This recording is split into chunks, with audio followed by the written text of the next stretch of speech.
Hello, welcome to Open Society University Network Digital Theatres Interview Project held by Birkbeck College, University of London.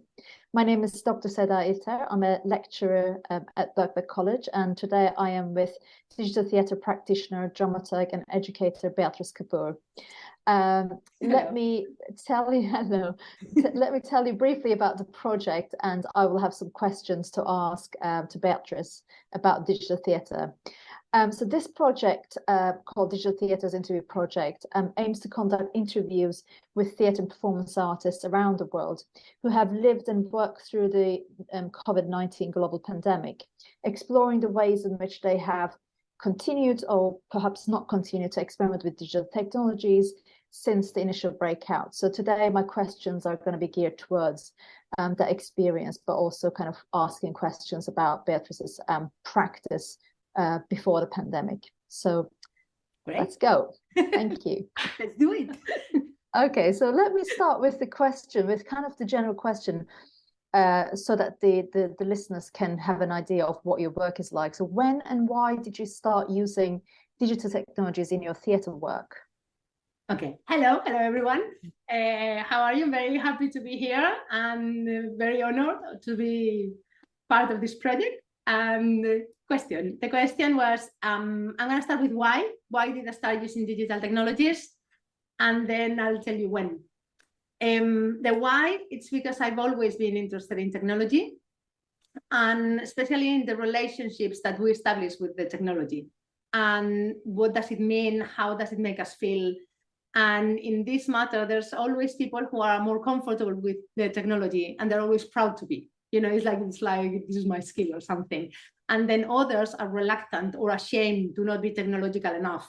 And this happens especially in theater, where people is like, no, I do theater. Like theater has nothing to do with technology, and I reject that. And it's like a badge of honor that I'm not technological, because that means I'm better at theater or something, you know? So in that matter, I've always been looked at someone that was like the strange bug, because I like both, you know?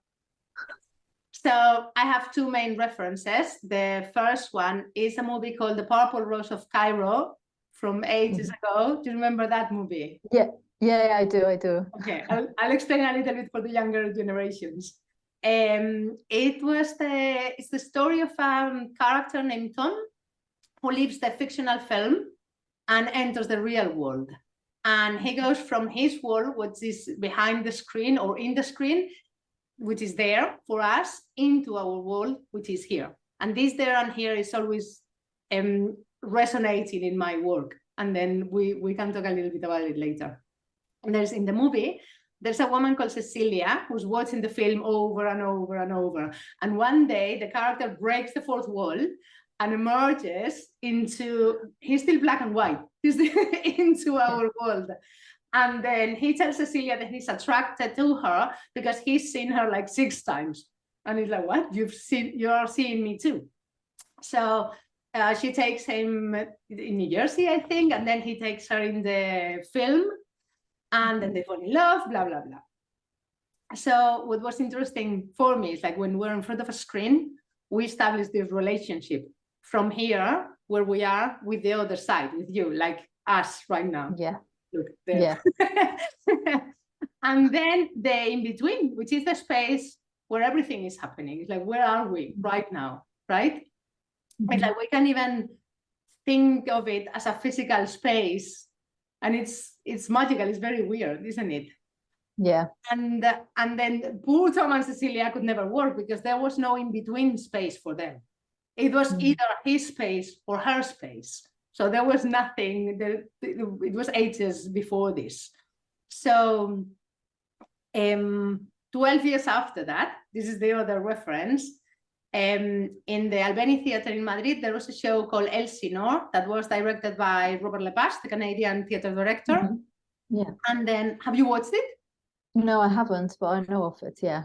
You need to find the video or something. I'll go with you anywhere. Where is it?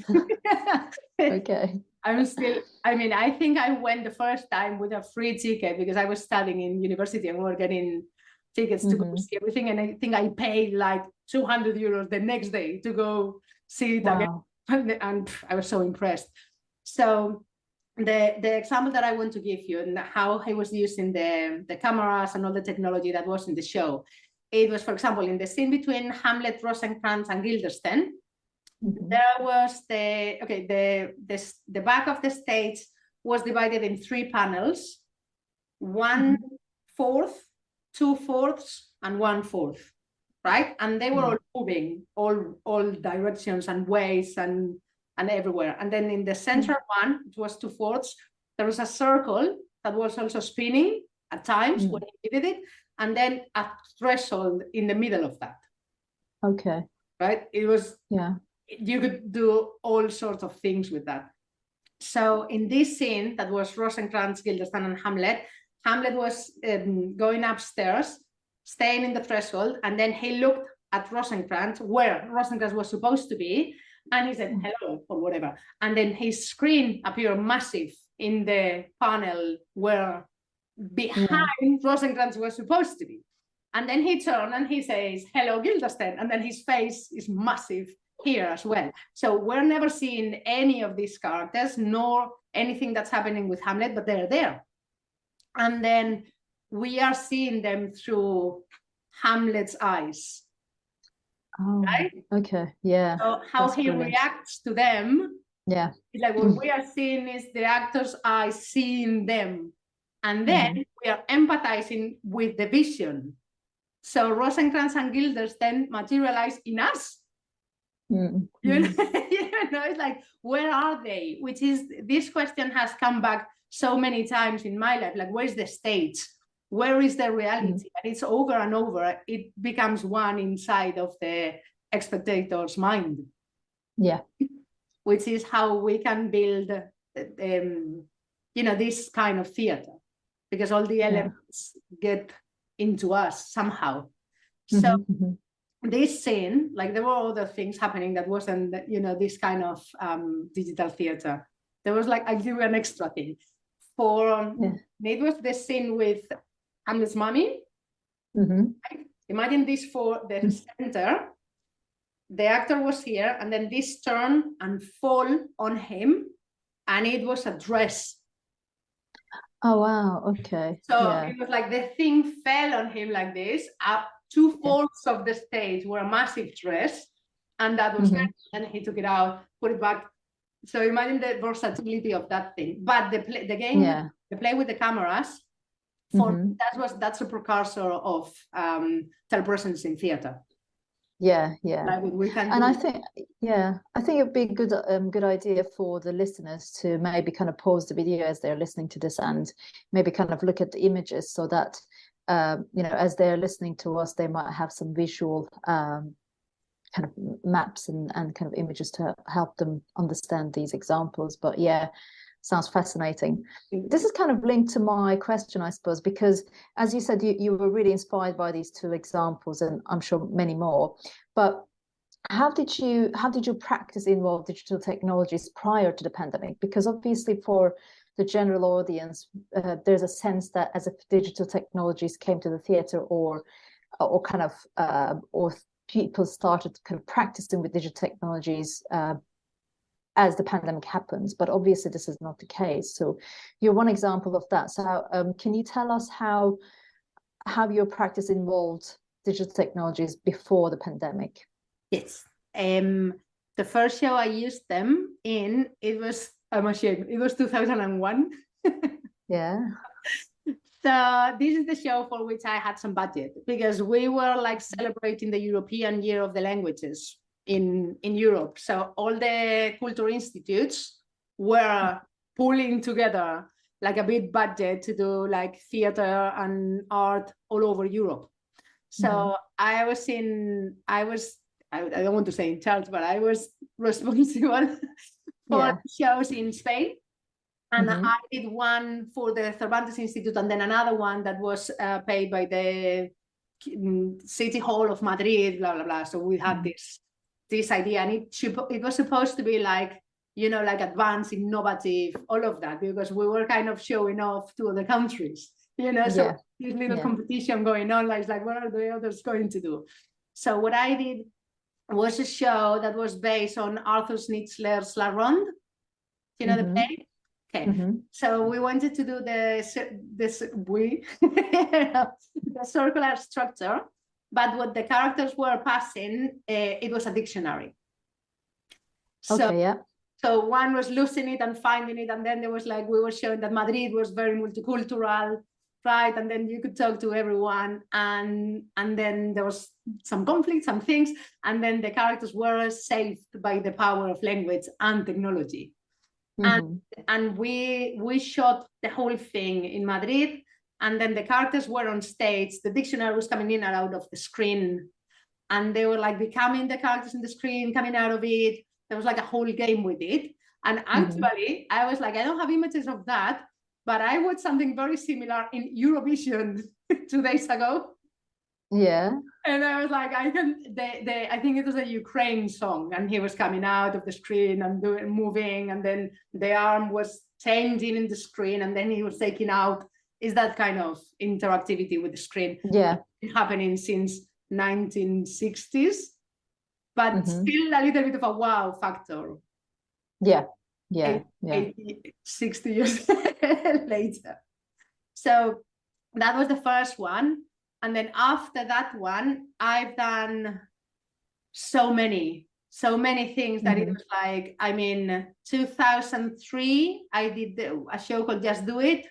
2006, Rise and Fall of Eric Adler. All of this is in my website if someone is interested. I think it'd be a good idea maybe if you put the website somewhere kind of on the interview page as well. But maybe if you could give us I mean, I know that there's a long history of how you used them, but is there a specific example that you would like to share with us where you use technologies in a way that would make sense to the minds of the listener who might not be necessarily familiar with digital technologies in theatre? Yes. I think there's a shift between from 2006 to 2012. There was like things started going pretty fast, and then we all started using Skype on a daily basis. The world became smaller. We could start doing international things without having to go to the places. And that was the main shift, that because we were all using it in our daily lives, we started using it artistically, because it was like, this is what we do, right? Yeah. In 2012, I did a show in New York, and then I was hired to write it, but then I ended up co-directing it as well. And I had to leave, but I was still in the laptop, and my assistant director was moving me around, and they dressed the laptop, so it was like my face. And then it was very funny because everyone was talking to me and I couldn't see them because I could see people who wasn't pointed at the camera. And then after that one, that we only used technology for me to be in the rehearsal room, they did, some people from the production company spinned off themselves, and then they did another one, and they did a show called Long Distance Affair. This had like several iterations. I think like 5 or 6 already. It won some awards in Edinburgh, the audience award and everything.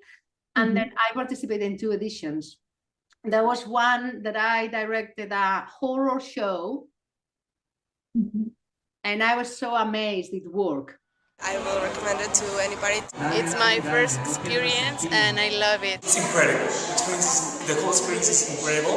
I think that theater is an evolution, and this is a proof of the evolution of theater. So the experience in general is incredible.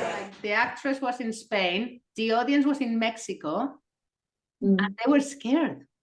And I was like, how is this working? It's like, because she said there's a beast in my house and it's your responsibility now. And if you don't take care of it, it's gonna escape and it's gonna cause havoc and everything. And they were shaking, and I was like, this is very interesting. I need to explore more of how this is happening and why can we affect people on the other side this much, and this direction, this, with such power. And then I did The Chef, which is using the same format, but it was a comedy because I had too much. After horror, you needed some comedy, yeah. Yeah, it was too much. It was too much. So the chef is lovely, you know, and then I was playing with the idea of how much can I affect people on the other side. So the idea was that the chef was going to cook something for you and you were going to be able to taste it physically. So in the show has been done like 200 times, more than 200 times, and it had two endings. And one was if the audience member was answering, yes, I've tasted it, I've had the experience in my mouth, or no, I haven't. We have never used the no ending. Okay. Ever. Like everyone has said, I've tasted it. It's like I've had the memory, the experience. Yeah, and in this in the chef, so we are in the same physical space. No, it's a Skype show. It's a one-on-one. And how do we taste the food? Sorry, I missed. Because he kind of, I'll link the play. You know, like, okay. The Yeah. thing is that he kind of, I'm not gonna say he hypnotizes you, right? But he takes you to this place in your memory. Right. Okay. Yeah. So he goes like, what is your favorite dish? And then there's a lot of blank spaces in the script for him to add with the information that you're giving him. All right. It gets very, very personal. Right. And at the end, it's like, I'll spoil it. He takes you to this memory in which you have to explain to him why this is your favorite food. And when was the first time or one of the most memorable times that you have tasted it? So then he goes more and more into that, and people smile and cry, and it's very nice. So that's incredible. Juana, so let me ask you one thing. How was the weather the first day you've had French fries with cheese? I think I don't remember this. Please, try to remember carefully. But okay, never mind weather. Who was with you? Oh, my family. Your family. My mother and father and brother and sister. And grandma, of course. That's so nice. That's so heartbreaking. Juana, could you please do something for me? Yes?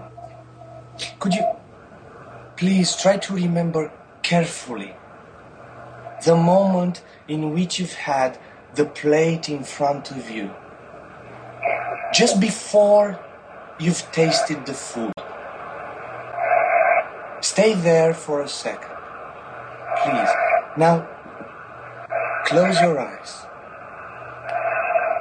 Yes.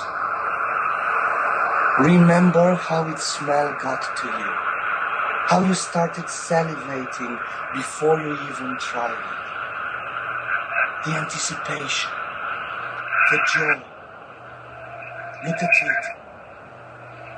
Look at the people who were there, close to you. Your grandmother, your sister, your father. You have to smile, right? Now, please, pick up the fork. Slowly, slowly.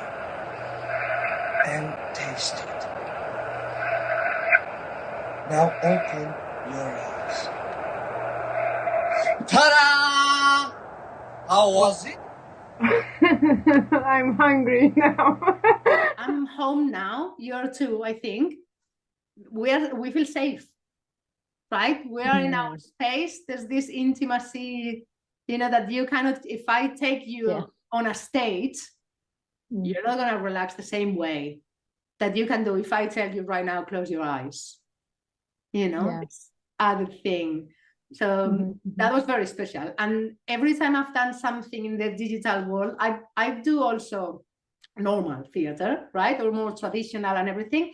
But every time I do a digital play, it gives like, I don't know, has an added layer of things that I like, that I don't get in normal theater. I also get other things, right? But my next question is, I suppose it specifically focuses on the pandemic. So the question would be, I suppose, because a lot of things happened in terms of digital technologies and theatre performance during the pandemic. So I wonder what changed for you during the pandemic, if anything has changed, or have you just carried on the same practice without any change because you have already been there? So, yeah, has something changed for you during the pandemic? It was funny in a way, as funny as anything that happened during the pandemic could be.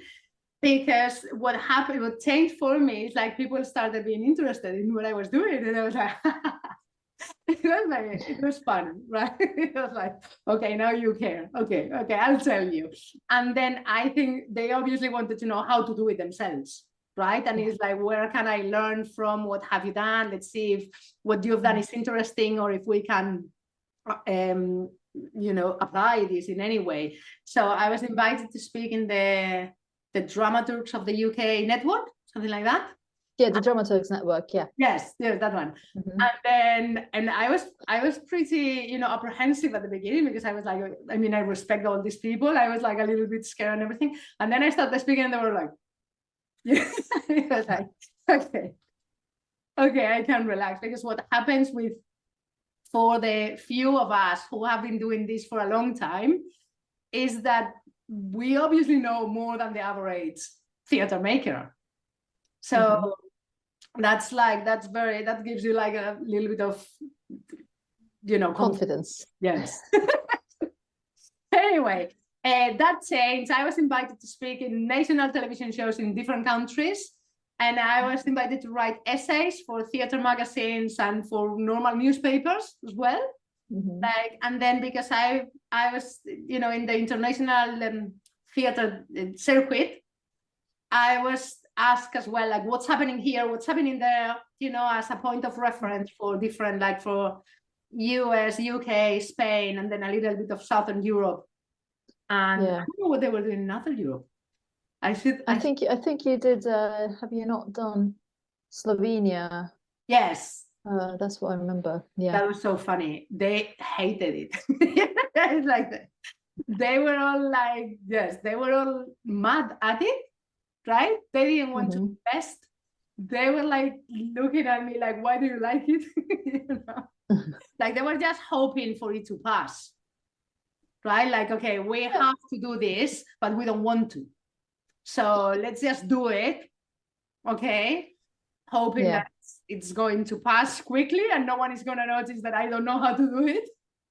Yeah, I would say I think there is a similar tendency in multiple other kind of theatre cultures and industries. We can come back to that perhaps, but yeah, that's probably again connects to my final question. So you carry on about the pandemic and if anything has changed in your practice.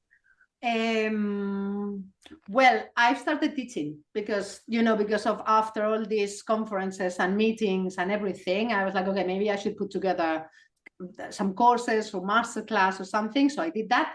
And then I taught in different places, online and live.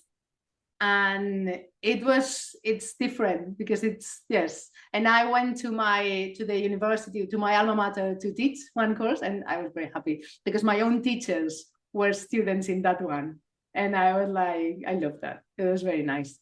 And that's what changed. And right now I don't know, I don't know if it's going to stay. It's going to stay in a different way. I don't know how many new people we have gained for the digital theater practitioners. If we were 100 before, how many are we now? I see. That was something that I was going to ask in terms of like, do you think the innovations that we have experienced in terms of kind of the use of technologies in performance, do you think that will continue? And if so, do you have any kind of suggestions about like how it would?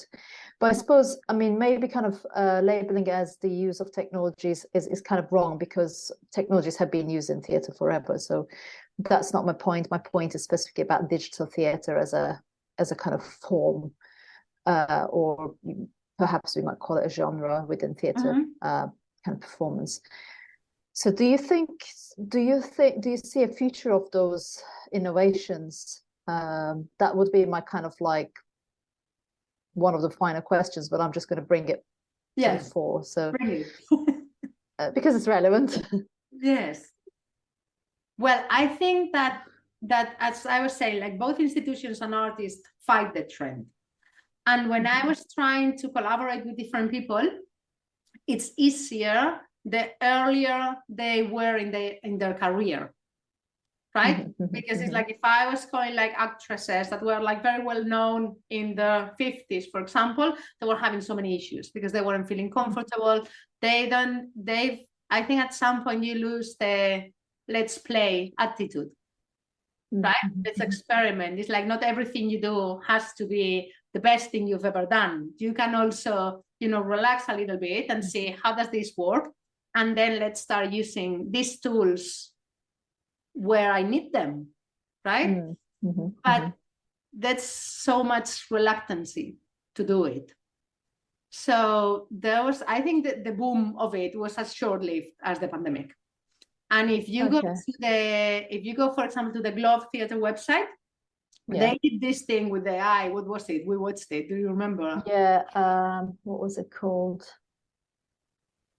Oh, I can't remember the name. But if anyone goes to the Shakespeare's Globe web page and possibly within the page put digital, it should come up. Yes, it was an interesting piece. Yeah, important. Yes. So I'm sure the people will remain experimenting. And again, as I was saying, if we were 100 before, how many are we now?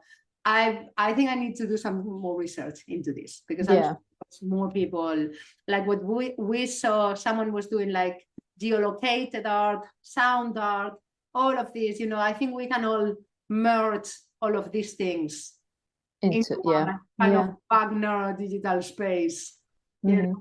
Everything mixed. Yeah. I would like in terms of I would like augmented reality coming into the picture. Yeah, the things that I'm excited about. That'd be fascinating.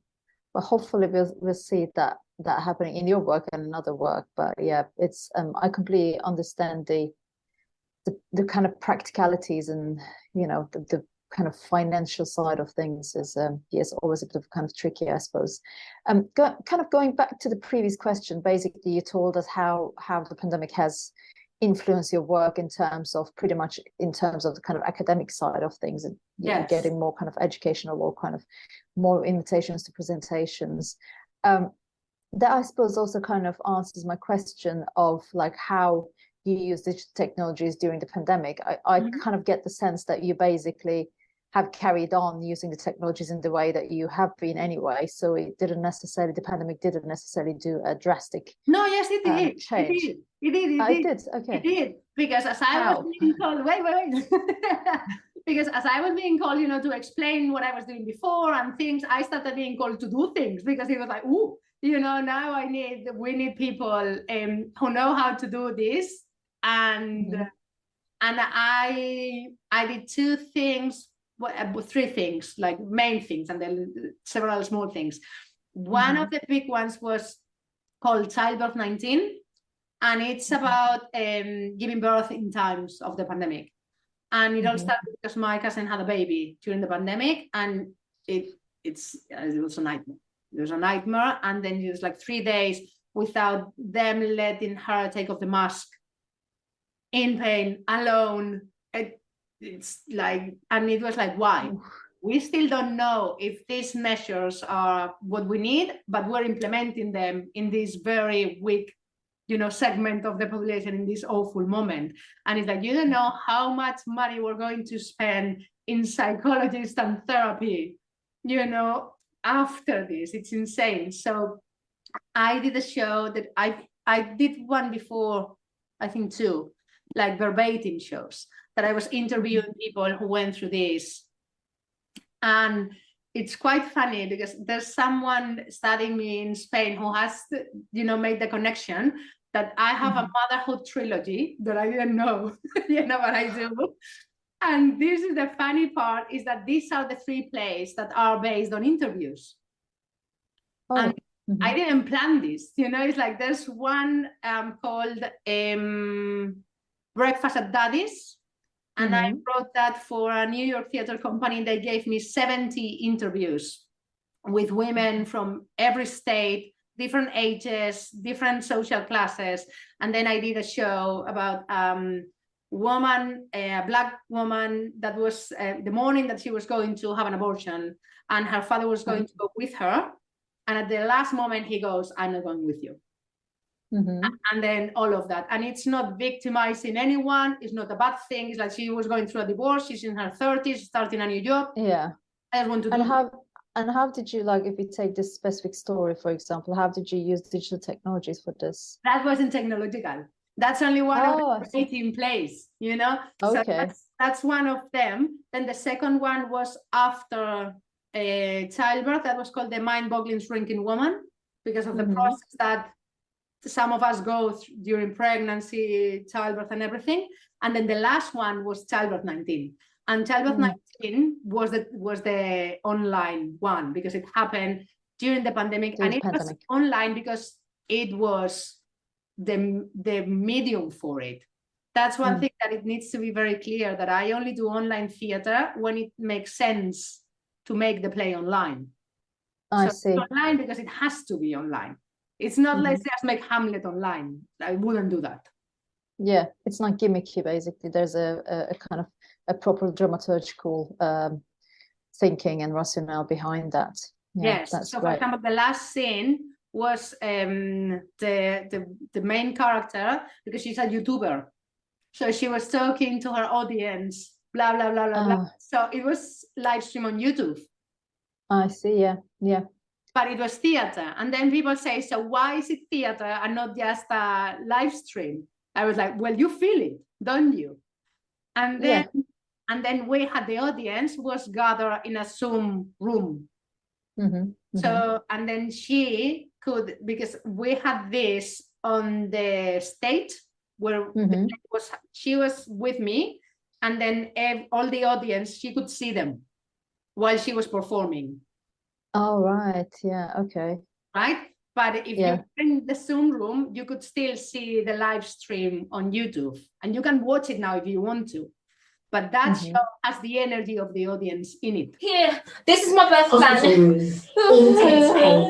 The COVID rules are sending the birth plan to hell in a handbag.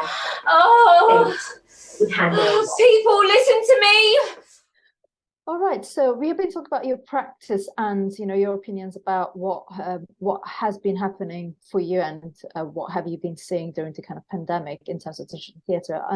One thing that I'm quite curious about is the audiences. So how do you think audiences' expectations and or behaviours for theatre or digital theatre have changed post-pandemic? Okay. So the main factors people watched online theatre before the pandemic were cost and access, and they remain the main factors right now.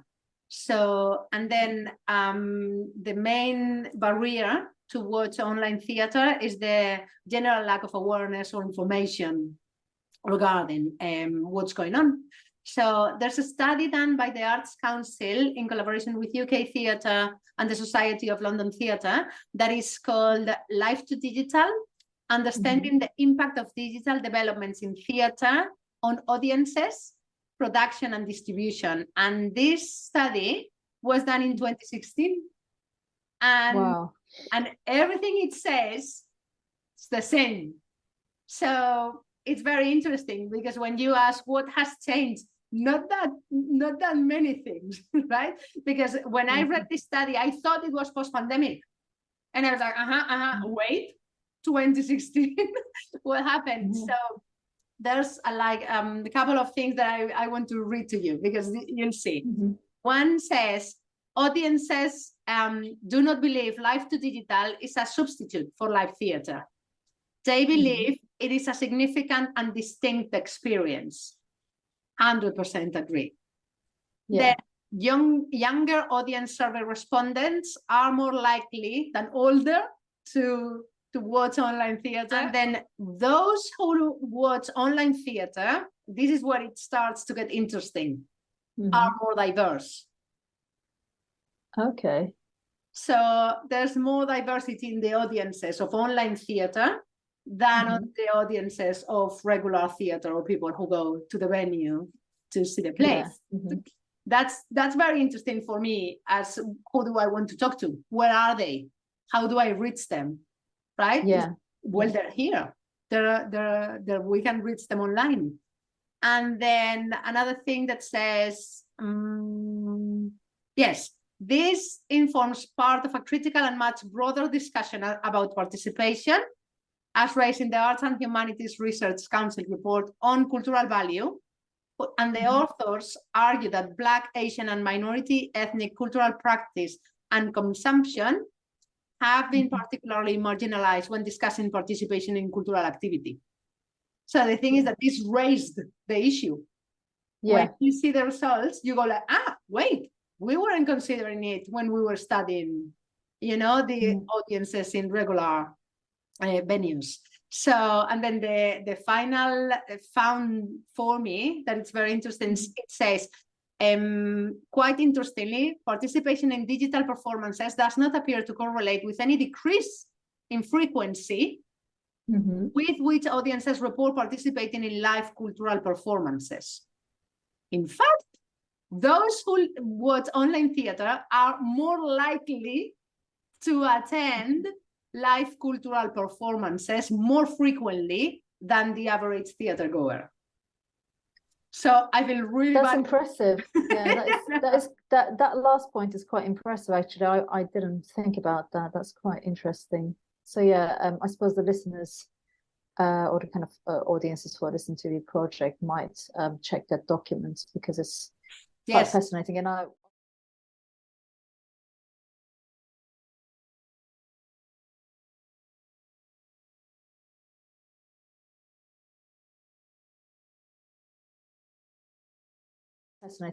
wonder if there would be a new one that was done after the pandemic, rather than 2016. I think there was a little bit of Zoom fatigue going around.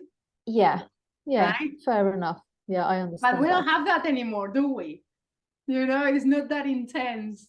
It's not. It's definitely not. It has cooled down. Yes. This takes me to my final question for you today, Beatriz, which is about the kind of the infrastructures.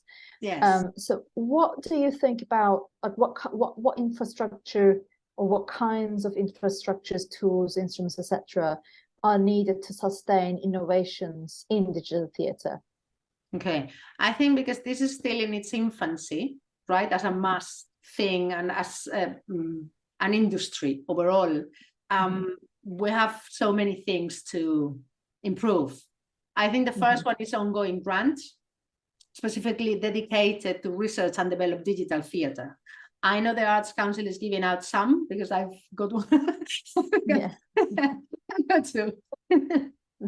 But they give like outside grants. Like I was part of a project who had the budget from the Arts Council to do the show, and then they had like an extra on top of it to develop the digital version. So that kind of things, that specificity of this money is for that. So you cannot use it for whatever. And then I think we need partnerships with the big entertainment providers, the big ones. Like I'm talking all the main production companies, because they need to understand the economic value of theater and digital theater. Like if you see the numbers of Broadway, you wouldn't believe that. It's like it impacts everything. It's like the economy, the real estate, like theater has that power. And I think like online digital theater also has that power in the online community. So they need to invest in it and trust the artists and the audiences, because we need to work on some audience development there. I think we also need theaters to have incubators with artists experimenting in digital theater as a in-house thing that they keep doing, like the Globe did, but we need to keep doing it. And with different tools, different media, and they need to program whatever they do more than one day, because that is that is exhausting for everyone involved in the project. It's like and if you're a woman, you're like in a tiny screen at the end. Like we need to have the presence, like in and be programmed as a part of the yearly, digital performances. Yes. Yeah. We need as well hardware and software companies to sponsor us. And then I did this in a production in 2013. There was a tool that I was helping develop with ideas that they never had, because with the way we were using it, they don't think about this. It's like, imagine like Zoom, they have like a festival of creative, blah, blah, blah. We're still not part of it. Yeah. That's insane for me, because the creative ways in which we need the tool to behave, they don't think of it. And then they can sell it for whatever money they want to sell it to whoever is going to pay the money for with our ideas. We're very happy to, provide if they're going to implement it, because then we can use the tool again. And then another thing, we need, this is a little bit of a paradoxical suggestion, we need international in-person meetings, with all of us that's involved in working in digital, because that's how we, bond, we get interested in each other. And everything is like, we need to spend more time together in the same physical space. Yeah, absolutely. I don't think kind of making digital theatre suddenly kind of exclude the makers for those kind of, of these kind of in-person gatherings and collaborations, etc. I think that would actually enrich the practice. Well, thank you so much. I haven't finished. Okay, so carry on. Sorry. It sounded like that was your concluding sentence, but go on. Well, yes, it should be. No, we need the universities to include digital and online theatre in the syllabus. Like, take it seriously. We're here to stay. And we need, what I was mentioning before, the information and awareness, that is one of the main obstacles to see it. That way it cannot fall on the artist, because we're sometimes, the social media manager, the PR, we cannot be that. The actors cannot be responsible for getting the word out of the productions they're doing. We need to professionalize the field in every way. We need lighting people, we need stage managers. Like, I've been working with digital theater, online theater stage managers for 10 years now. And it's a very specific job. And it's amazing. It's like they live on a roller coaster, because everything is so fast. They need to get in and out and do this and help. It's way faster than theater. So you need a different set of skills. And as this example, so many more, so professionalizing the field. So as I was saying, this is in its infancy. We need to nurture it. And then, raise it. Yeah. Now. That's great. Thank you so much, Beatriz. This was incredible, like very, very useful, very informative. I'm sure lots of people, students and academics alike, and general audience will really benefit from this. On behalf of Open Society University Network Digital Theatre's interview project, I do thank you very much, and I hope our listeners will enjoy this interview. Thank you everyone for listening. Thank you. Thank you.